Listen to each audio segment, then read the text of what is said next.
Nobody wants to go out in a hailstorm and worry about wind and want to protect your property. Get it. But thank you for those of you who weathered the storm and you're here with us tonight. We hope that it'll be a very good meeting. We hope that you get to give us great dialogue back to the city commission and to the staff so that we know where you want us to take our city. Let me first introduce our city commission. I've got is Vice Mayor McGurk here. Is Jason here this evening? I haven't seen Jason yet. He's probably still picking up his kids. Next we have Commissioner Judy Riker. Judy. And I have Commissioner Randy Hartman. Randy. Commissioner Jake Sachs. Thank you all for being here tonight. Appreciate it. We have our city manager, Pam Marangossi, who's here in the back over the corner, along with Assistant City Manager, Khaled Reshidon. We have Nancy Maddox, our Leisure Services Director, here tonight. I know we have all the staff here tonight. The police chief's here, the lieutenants are here. I haven't seen the fire chief, he's probably here as well, but I haven't seen him here. And all of our other department heads are here tonight. If you are a staff member of the city of Smyrna, you just raise your hand and let everybody know you're here tonight. Most of you are group captains, so thank you all for being here. I also want to introduce the Neighborhood Council. The Neighborhood Council is a council which is composed of 7 members who must be residents of the city. The council members serve 2-year terms. The Neighborhood Council, these are the people that are at the clearinghouse and the process, the suggestions and data from the Coastal Community Resiliency sessions. And I'm going to call out those individuals. If you're here, please stand. Deborah Bell. Thank you, Deborah. Teresa Bowen. Thank you, Teresa. John Hallisey. Thank you, John. Randy Herman. Thank you, Randy. Manny Hudson. And Mary Mackin. Thank you all. These are the people that really are going to do the hard work in dealing with all the data that is coming from what people are giving back to our staff, and we will then get it from them to the city commission, and we'll be able to review exactly where you want us to take our city. So with that, let me say that it's my pleasure to introduce all of the commissioners that are here tonight, as well as our staff, and let me now turn this over to Michelle Valance. She is the young lady that has collected a whole bunch of our data and puts it all together. She is the person that's in charge of all of our new buildings that we're doing, like our new building out on by the library. So we're really proud to have Michelle. Michelle, come on up. Thank you very much, Mr. Mayor. Hello, everybody. How are you? Just by general show of hands, who was at the February session? I'm just kind of curious myself. Okay, great. Looks like half the room. So really quickly, I'm going to recap what February was all about for those that did come. I'm going to show you some of the feedback we got, and then for those of you that were not here and didn't get to attend, that'll bring you up to speed as well. And then I'll touch on the January data. We'll go back one more month to remind you all why we're here tonight to talk about growth and development. So really quickly, again, the February work session included folks came in, we split you up into 4 groups.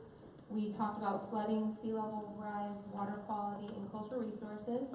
On the screen you can see these are what the sheets look like that the tables submitted. It was a free response questionnaire where the folks at the table again wrote in ideas that were teed up to the city. We received 32 of these sheets. So on those 32 sheets, there is almost 200 line items, again, of data for us to look through, sift out, and pull out common themes. So one theme, for example, under the flooding section was a suggestion by the public to possibly implement a citywide flood drainage tax among citizens to help mitigate some of those problems.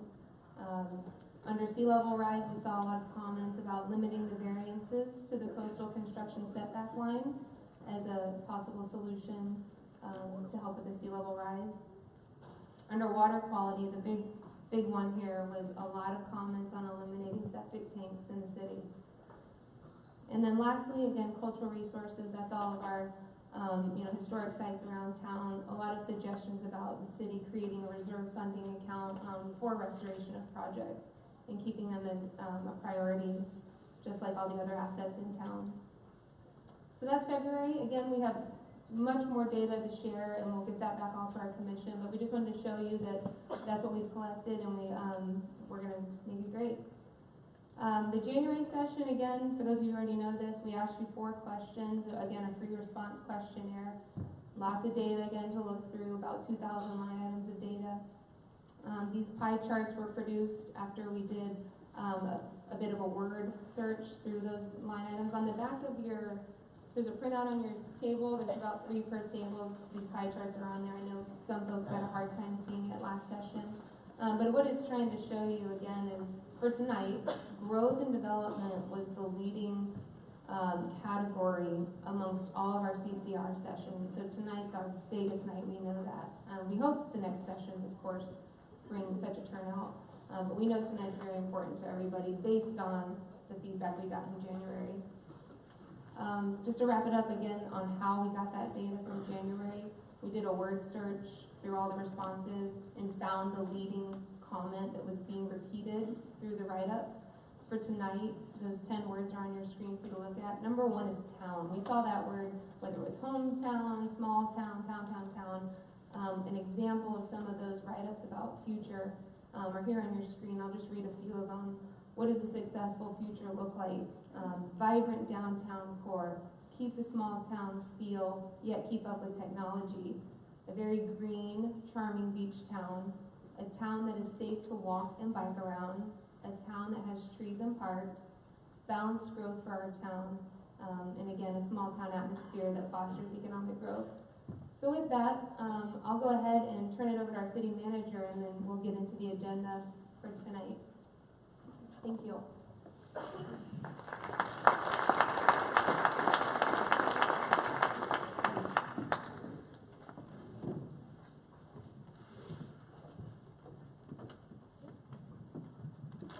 I'm probably the only one without PowerPoint slides tonight, and I have the easiest part of this.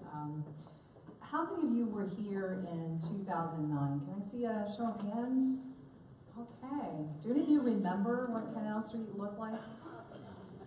Oh, I do. I can hear from the laughter. I used to say you could lay down in the middle of Canal Street and not get run over in midday. Well, my purpose for this introduction is for Pete Seckner. Pete has slides tonight which are from a 2010 walking tour. That's when I first met Pete. Pete was literally redoing the city's community redevelopment plan. We had 5 years at the time, lumped in a CRA. And we used to tease Pete a lot. Pete, I'll tell you a secret. Pete is an O person. Does anybody know what that means in the crowd? An O person? What does that mean if you're New Smyrna? It means you're an Orlando person. Okay.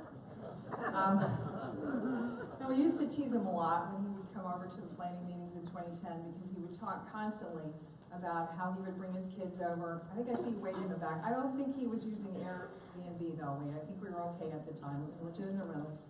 And talk about how he would come over to New Smyrna and how much he would enjoy New Smyrna. But Pete believed in the city of New Smyrna when we didn't really believe in ourselves. And we didn't have a lot going on. When I came into the city in July of 2009, we had lost 40% of our citywide tax base. We were cutting employees, benefits, capital projects, capital equipment. And no, it's not anything that the city commission or the county commission did to any of us. It was the Great Recession. I know at the time we were looking at homes on Beachside and couldn't get anything to appraise out at all to even purchase. It was not a good time in New Smyrna. When we cut back 25% of our staff, that also included police and fire. And you know we were talking about closing a fire station, so you know it must have been pretty bad. We literally did take-backs on all 3 of our unions. We did 3 years of no increases to city employees, and we literally froze all personnel actions. And that's when we came from. And I'm glad that there's so many of you that are here tonight, because you're going to hear a lot tonight about the boom and the bust and the cycle that we are in and that we can't seem to get out of in terms of New Smyrna. We've been working hard, and you'll know from Tony Otti a little bit tonight, in terms of trying to diversify our economy, trying to bring in quality jobs. I'll make a plug for later in the year for our economic development session. But I got a great quote for Pete. This was not my idea, by the way. I told this to Anna the other day, and she said I had to introduce him. The quote is basically, to believe in the heroic makes heroes. And in my mind, Pete is a hero without Kevlar, because he really does believe in New Smyrna. And with that, Pete, and he says he'll never live up to this, but you will, you will. Thank you. Okay.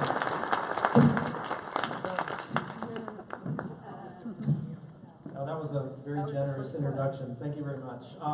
New Smyrna is a great place, and I am proud to be here and be participating with you and with the city staff and the city leadership in the CCR program.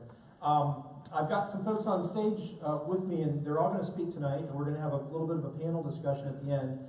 Richard Levy has been involved in really the development of land on both the public sector side and the private sector side for 30 plus years. Tony Oddie is your economic development director. Brad Blaze is an expert in utility and both utilities and environment. And Amy King is your planning director, and then Pam's going to come back up a little bit later when we do the panel discussion.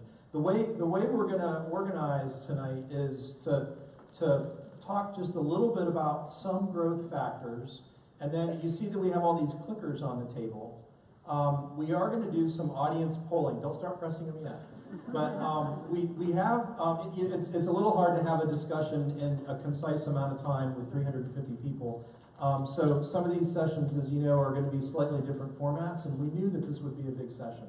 So what we did is we prepared some questions that we thought we could do some live voting on and get some live response. They're sort of like A, B, C, D, E, you know, what's most important to you. And then Richard will kind of help us close. And then after Richard speaks, we are going to do some kind of expert, we're going to take a few questions. And so the yellow papers that are on the table, the purpose of those is twofold.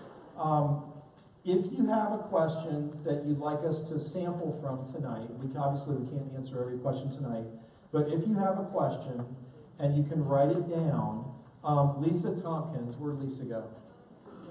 Lisa's over here in the red. Lisa's going to go around in about an hour and pick up all the cards, and we'll randomly select a few and answer some questions.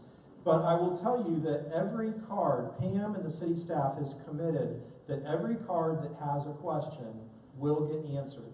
And if you put your name and your email on your card, if it's legible, you will get an email response. And questions that come up frequently will go to the frequently asked questions page on the project website.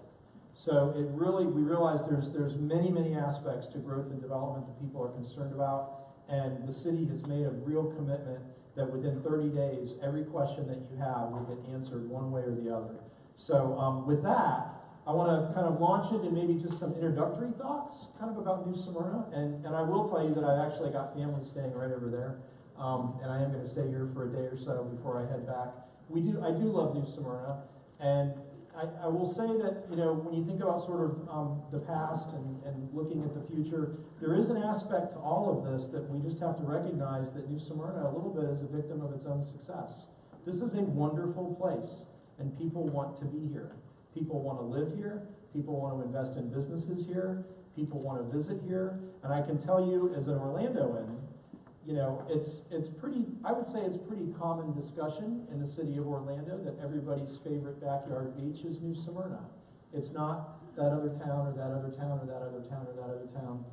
New Smyrna is a special place, and people from outside New Smyrna think of it as a special place. The question is, you know, how to protect and cultivate and maintain the character of what makes it special. Recognize that growth is coming. There's 1,000 people a day moving into the state of Florida. People are going to want to be here. How do we manage growth, and how do we deal with accommodating economic development, which is vital to the future of the city, while still preserving what we have, which is so special. So let me just dive into a few kind of sort of quick overview things. One is, you know, we said this when we kicked this off in January. I mean, your input matters. We're doing this program over all of these topics, and they're all interrelated. We can't look at just one thing in isolation. These things all relate to each other. This is about listening and engaging with the people at your table, engaging with staff, engaging with us, engaging online. And it's about recognizing that there are things that people are really passionate about. And this, we know this evening is one, anytime I'm in New Smyrna Beach and we're here to talk about a project of whatever type. And we can even remember when this building was the old building, anything that happens in New Smyrna Beach, there's an enormous amount of passion. So this is about finding dialogue and constructive dialogue and balance in how we do things. And then finally, it is about character. Cities are not static. They don't live, in a corked glass bottle like a wooden ship. Cities are growing and changing. New people are coming in all the time. New dynamics are happening all the time. So again, this is about preserving character while flowing with the river of change over time. How can we do that thoughtfully? That's what this is about. So a couple of images just that I think are sort of maybe characteristic of New Smyrna. I mean, first of all, just recognize we have a really, really unique piece of geography. We have a lot of land through the Intercoastal Waterway that will never be developed, and the character of the Intercoastal Waterway and the marine environment of the river is what makes New Smyrna so special. Obviously, we have the beach, but a lot of places have the beach. There's a very intimate relationship between the city and the estuaries and the wetlands and the waterways that are along the intercoastal. To me, that's what makes New Smyrna a really special piece of geography. However, one of the aspects of that geography is the fact that because the geography is the way it is, there's only a couple of roads that connect the land to the ocean. And unfortunately, one of those roads comes right through the center of our town, and it's called State Road 44. And you have to look quite a distance to find the next road. And so there's a reality to how that road gets treated. And when we have our transportation session in a few weeks, we really need to talk about that road and some other key roads in town in terms of livable mobility. New Smyrna is a sunrise place. And I think, I certainly identify very strongly with this. Who doesn't want to be on the beach in the morning on Flagler Avenue? It's a beachfront place. And if you think about the relationship of residential right behind the front dune, overlooking a beach that's active but not overcrowded. I think that's another characteristic that we love about New Smyrna. There's people here, they're just over there a little bit, and you have your own special place where you can be on the beach with your friends and family. It is an ecological place, and if you've never been on a kayak, in the intercoastal around New Smyrna, you just have to do it because it is one of the really special experiences in Florida.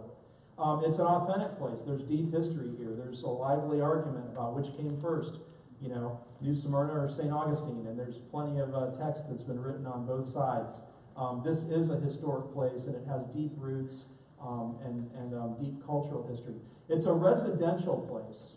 And when we think about residential, we think about sort of different formats. Obviously, the bungalow housing is prevalent throughout the city, but we also have to recognize that there's a lot of other different types of housing that have been built here over the years, different types of apartments and condominiums and beachfront things and different architectural styles and, for better or worse, different heights that came in with some of those things. So different decisions have been made about that development over the years, and you see the legacy of those decisions.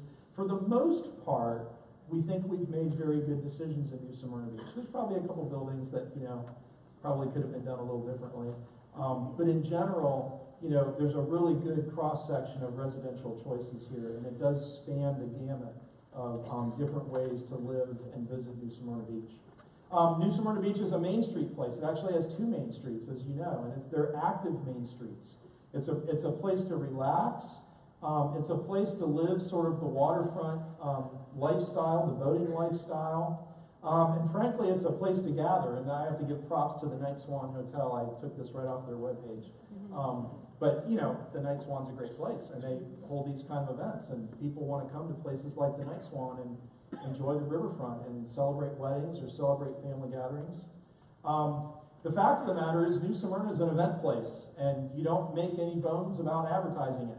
It took me about 5 seconds to find about 40 advertisements from within the last 12 months of things that you're doing in New Smyrna Beach. So, although it's a place to live, this is a place that is attracting people to come visit for a variety of reasons. So it's both a tourism place and a place to live and do business.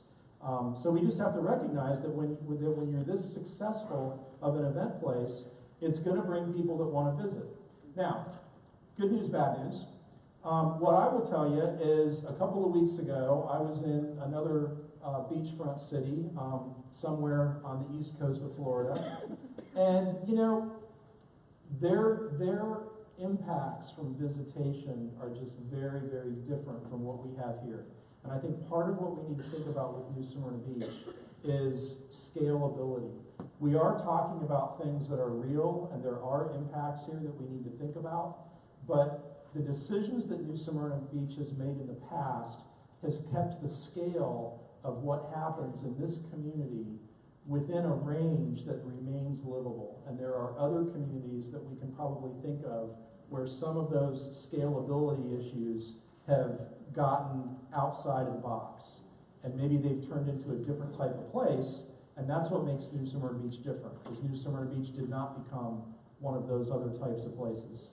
And I don't want to name names in case there's any press in the room, but we all can probably picture a few places in our mind's eye. And so, you know, and the other thing I would say, you know, I'm not a biker myself, but I will say every single one of these Harleys costs over $50,000, you know. So, you know, this is a popular place for people, you know, at all income levels that want to come in and enjoy what we have here. So clearly, you know, this is a place to visit. It is the backyard beach, I would say, for Central Florida, or a preferred backyard beach for Central Florida. And it is a place that is a lively investment opportunity for residential and for new business. That's just the reality. So how do we guide that? Part of sort of guiding it is just sort of thinking about the physical places that we have here. And I've got a couple of aerial photos for you. And I think this is going to tie a little bit to how Richard is going to close the discussion at the end. But just thinking about it from the air, you know, you look to the ocean and you see the two bridges and you see the North Causeway. If you can see the arrow here, if that's coming up, you know, there are a handful of sites that are candidates for redevelopment. But a lot of the city is essentially built, it's residential, and there's a handful of infill sites. So this is really about infill and redevelopment with only a handful of large sites. Most of the sites, it's going to be very fine-grained stuff, like what I believe is the very quality development that we're seeing right behind City Hall right now, the new townhomes and new businesses that are going in. There's a lot of opportunity for that here. As we look west, you know, you can get a better appreciation, for instance, for the North Causeway. A lot of this residential is not going to change. There will probably be some change to some of these commercial properties over time. And as that change happens, we need to think about, is that an opportunity to think about the character of this road and the walkability and livability of the road. I was pleased today, I did drive the Loop today, which incidentally the Loop was a concept that we branded back in 2009. That's when we had that idea that there ought to be something called the Loop.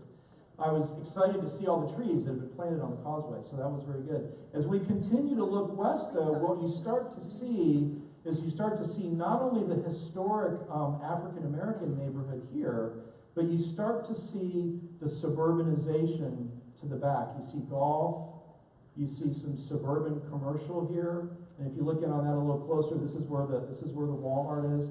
And you start to actually get places back here where there's some kind of hopscotch kind of development. And some of this development isn't actually even in the city, it's in the county. So you get sort of a hopscotch pattern along State Road 44. And the question is, you know, sort of what's the character and livability of that? And then when you look to the far west, and let me orient you here, this is 95. We're basically looking sort of southwest. So this is 95, and this is State Road 44, and this is Venetian Bay. So this is, I would almost call this sort of an ex-urban type of environment. So we have the traditional city beach side, the traditional city land side, we have the commercial corridor, and we have the rural landscape. Those are kind of the places that we're looking at. And I think to sort of close this little part of the discussion is to say, here's New Smyrna Beach, here's Ponce Inlet. This is our little slice of heaven right here, right? Here's Edgewater down here, and here's Daytona, and here's the Speedway. So this is a very special little jewel, you know, sitting within a larger context of regional growth. And we need to protect we need to accommodate some growth, but we need to protect the jewel and think about how all these things work together. Now, one of the ways that this gets done, and Amy will talk about this in a minute, is through their comprehensive plan. We have a comprehensive plan that in the late 90s was amended to include a whole bunch of land out here. This is the 95 corridor right here. It was amended in the late 90s to include a whole bunch of land out here that was in the county and already entitled for large format master planned communities, sometimes referred to as planned unit developments. And that's how Venetian Bay came in. So there's other properties out there that have similar types of zoning. And then there's some activity center zoning around the interchange. Nothing happened there for 20 years. But guess what I saw on the way in? We all know what just got built out there. Florida Hospital has a healthcare facility. So this is another place where over time there's probably going to be development around that interchange.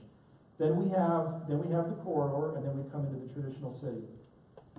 So I think to put all this in context, and I'm going to bring Tony up here to take this into sort of a little bit of some economic bullets, is just to say that, you know, when we did the plan in 2009 and 2010, the discussion we were having, this is me, probably 10 pounds lighter, the discussion that we were having was really, you know, how do we deal with a downtown that was significantly disinvested? Does everybody recognize this building?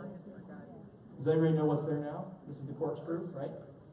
I mean, this is what a lot of Canal Street looked like, just not even 10 years ago. So you know, and of course, this was the old Babcock Furniture Building, you know, at the corner. And I could do a whole lecture on all the photos I have from 10 years ago, blow your mind, you know, the changes that have happened. But I think most of the development that's happened in the downtown core has been quality development. So this is really about quality and recognizing that we have gone through an economic cycle. It probably feels like there's a lot of activity right now, because there is.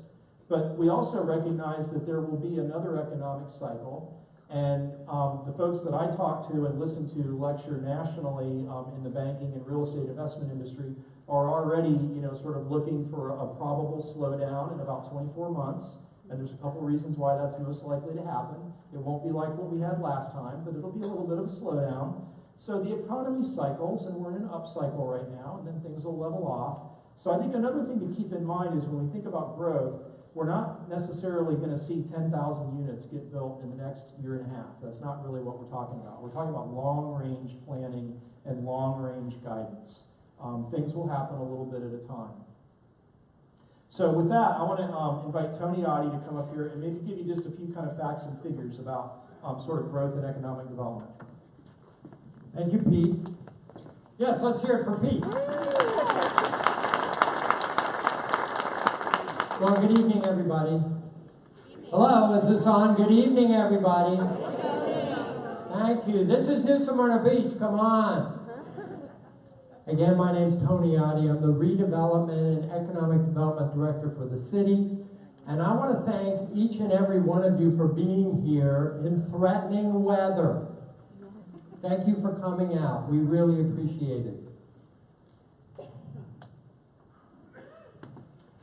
Now, how many of you noticed one of Pete's slides had a newspaper headline that was in the March 2nd Daytona Beach News Journal.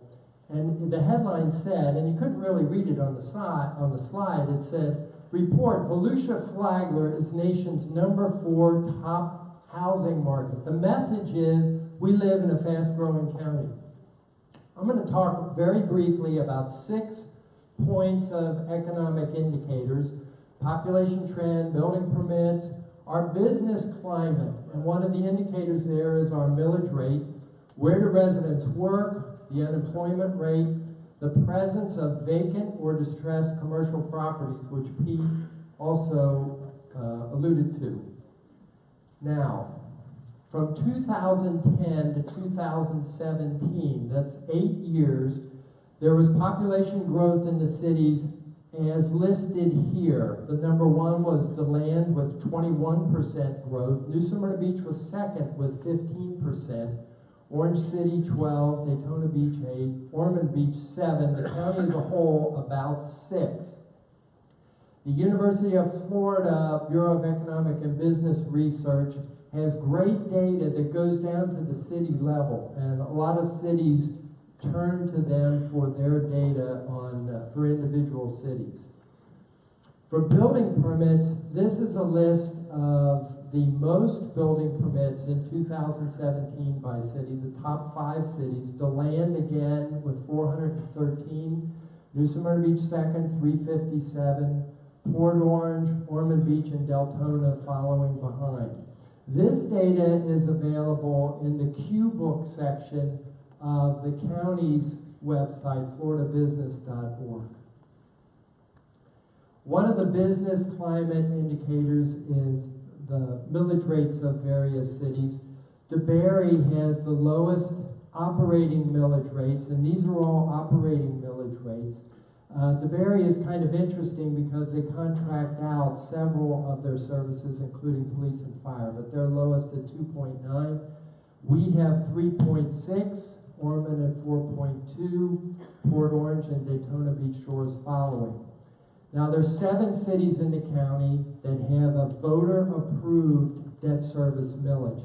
When we add that voter-approved debt service millage in, we're the 4th lowest of the 17 cities in the county. I want to mention impact fees. Impact fees are the fees that are paid by when you get a building permit for new construction and say here's single-family residential impact fees. It's for the single-family house's share of the capital cost in these separate areas. For example, in utilities, it would be the house's, this new house's share of the sewer plant that it's going to be using. And I just want to point out that for every single-family house in New Smyrna Beach, the impact fee is $11,451.51. Another interesting fact with cities and tax base is that you can go to the Volusia County Property Appraiser's website and see these figures of what makes up the tax base in each city. Daytona Beach Shore, 86% of their tax base is residential. Deltona, 84. We're 3rd with 83. And look down the list. Daytona Beach, 43. Orange City, 22. What is this telling us? Some people will look at this and say that the residential sector is carrying a lot of the burden, much more of the burden than some of these other cities.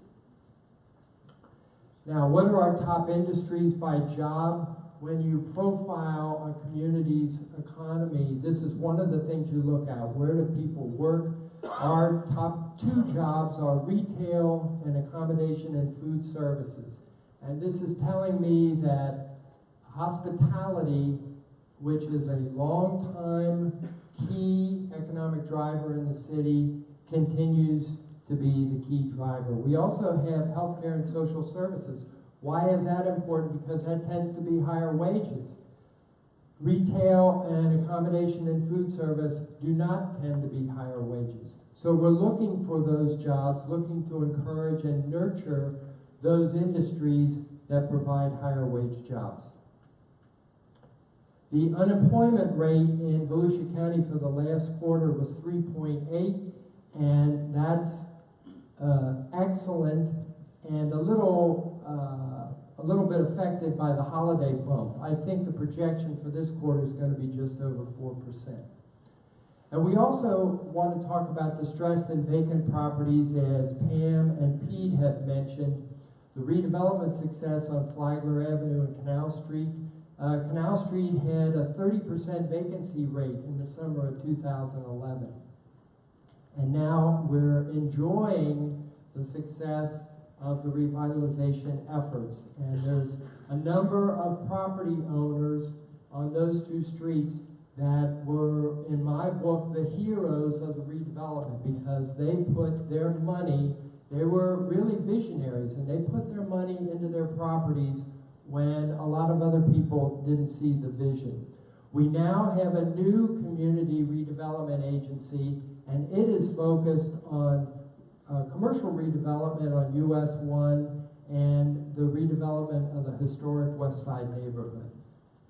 So the things you might say that have stayed the same, our principal economic driver of hospitality is still there, as well as real estate. Our 2 historic downtowns are still there and revitalized. And I would like everyone, if you can get it, to look at your table at this sheet that Pam referred to just a minute ago in the bottom right corner. Because it's very important to point out that the city did major annexations in 1998 and 2000 at the 4495 general area, involving thousands of acres, which established the municipal boundaries with Port Orange and Edgewater. And during the past decade's recession, new construction slowed down in those areas, but the original plans that have been dormant all this time are now coming back, and some of them with new owners. And that's really the key to what's happening, is that this growth, which was planned and anticipated quite a while ago and laid dormant, is now coming back with the economy.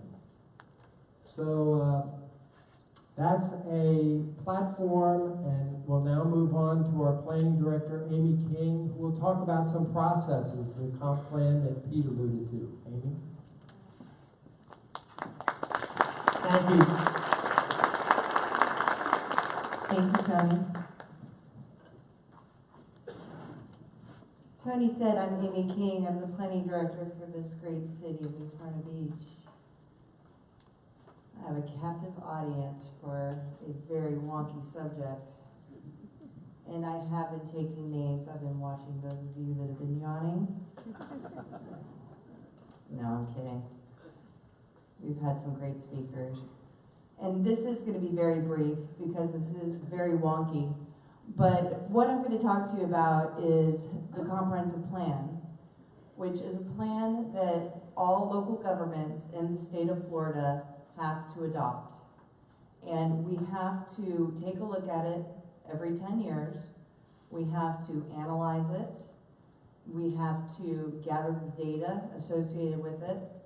And one of the most important parts of the comprehensive plan for all local governments throughout the state of Florida, I'm talking tiny towns, large cities, counties, every local government, is public participation. It is fortuitous that we are gathering every month because Volusia County and all of its cities, Smyrna Beach being one of them, has to do it within the next time span. So for New Smyrna Beach, it's 2018. We're right in the heart of it. So friends, what we're talking about is talking about the management of physical growth. We're talking about the preservation of quality of life.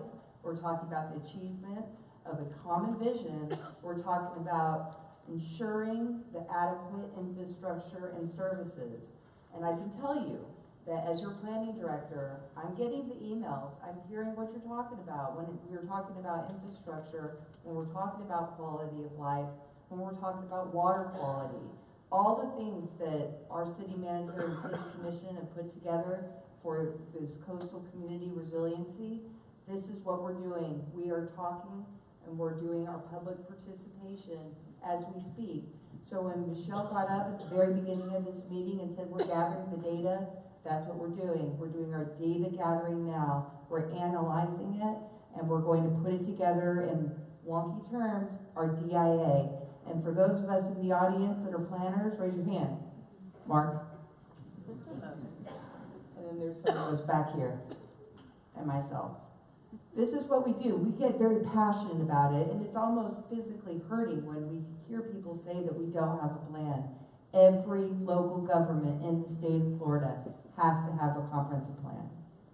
So, these are the things that are in your comprehensive plan.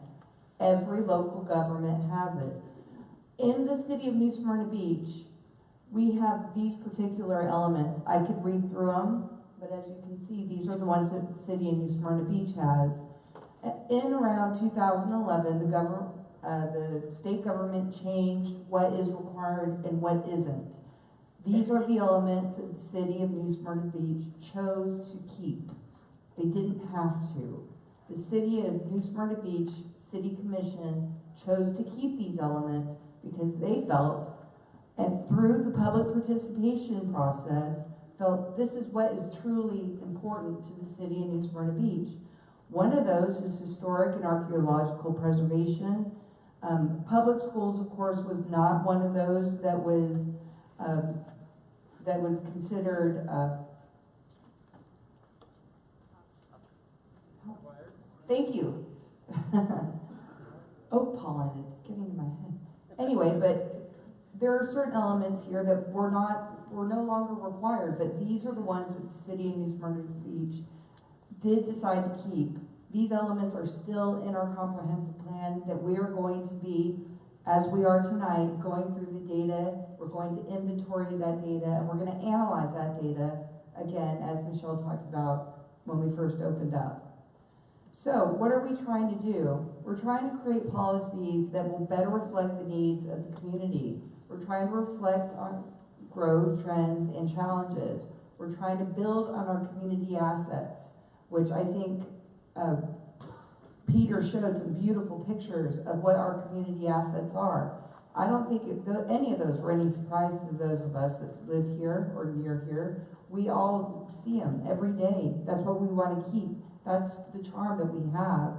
We want to better align with our state, regional, city, county plans, because if we don't better align with the plans of 44, because 44 doesn't stop at the end of our city. We know that. We see all those people and the influx that's coming in. We have to align with our county plans. We have to better align with our state plans because we know that's a state route. So we have to align with all those plans, and we have to do it comprehensively, hence the comprehensive plan. Excuse me. We have to create innovative solutions based off of policies that have to be adopted through public participation, through our local planning agency, which we also call our planning and zoning board, and we also use our neighborhood council, which was mentioned earlier on in this meeting. We have to create date-driven steps to guide the implementation of the plan. And if you look at the comprehensive plan that we have now, there are dates in that comprehensive plan that tells the city of New Smyrna Beach planning director and planning staff, the planning and zoning board, the city commission, and the city management staff when those policies should have been achieved. Now, we had a recession, we've had hurricanes, money sets a lot of this stuff back. But those plans still have money associated. There's a capital improvements element that tells us when we should be achieving certain things.